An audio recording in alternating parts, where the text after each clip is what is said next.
Plato describes Socrates as having a daemon that informed him and kept him from wrong things, never directly, but kept him on track. And so the system of philosophy seems to be informed by a spirit. And clearly that's not Yahweh or Jesus. So Mhm. what is that thing, right? It's not, there is fact in there, I think, but it's something else that's going with it too.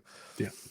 But it's not a demon either. At least in this case, it seems like that word, it's again one of those terms like Elohim. It can have multiple meanings depending on the context.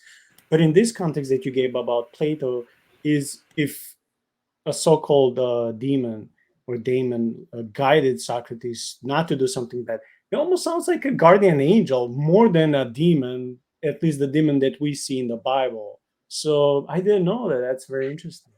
Well, I think one of the things with the word daemon is that in the first century Greek world, daemon was not a evil.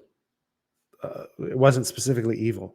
It was very close to what we would consider Elohim for the Hebrew language, is that it was just a spiritual being or spiritual influence. So that may be why you're reading it that way. And I've thought the same thing. It's like, oh, why would he call it a demon? And that's where I was trying to look back into it, and it's like, oh, they don't have this. Demons are only evil. It's a spiritual being, and there is evil ones and there are good ones. So Yeah. It's the Apostle Paul that starts to disambiguate that. He separates it as angels kind of being the good side and demons being the bad side, right? yes. Yeah. It's a very general term, and I think there's a sense that we could really understand what Plato's talking about as far as Socrates' conscience. So yeah, that's another way of looking at that.